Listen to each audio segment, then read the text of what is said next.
Ok, et ben nous voici repartis sur notre tuto PHP. Cette fois-ci, on va parler un petit peu conditions.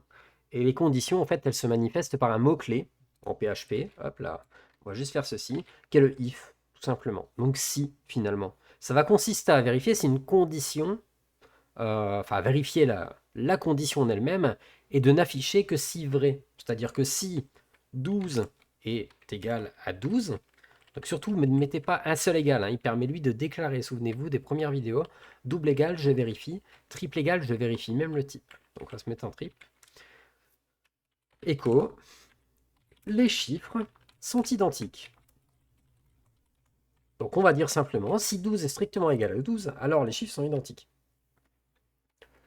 Or, c'est un petit peu le cas, donc forcément, je vais avoir les chiffres sont identiques.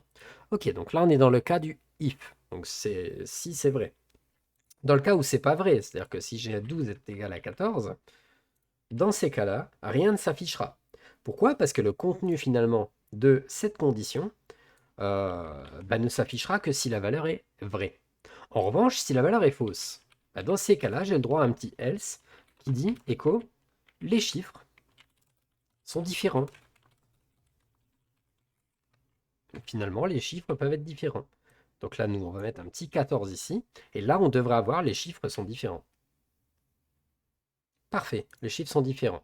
Maintenant, histoire de simplifier un petit peu la donne, on va dire simplement quand number 1, je veux 12, et quand number 2, je veux, je sais pas, 125. Et là, dans ces cas-là, je vais pouvoir dire ici, je vais passer un num1, et ici, je vais passer un num2.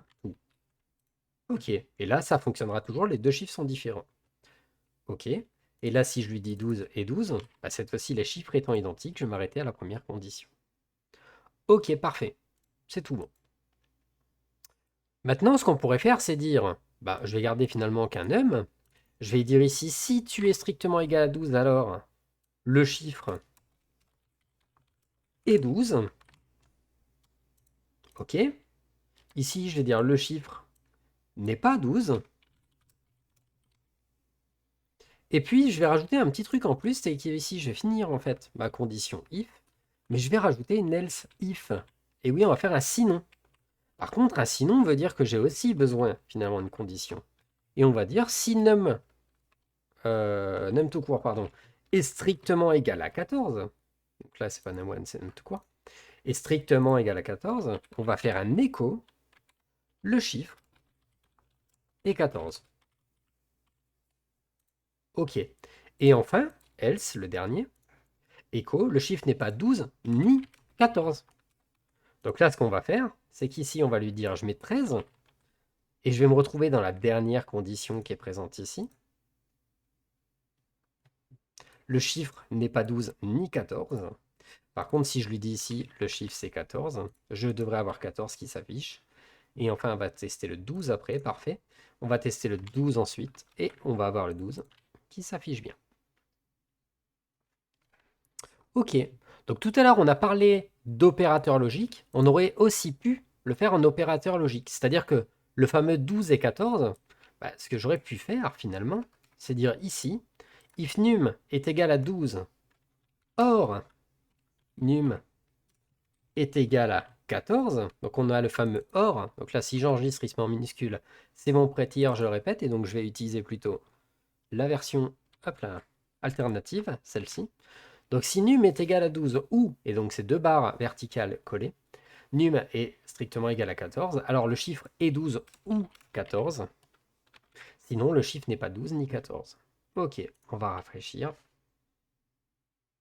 Ok, le chiffre est 12 ou 14. Parfait. Là, je ne peux pas mettre de end, comprenez bien que le chiffre ne peut pas être égal et à 12 et à 14.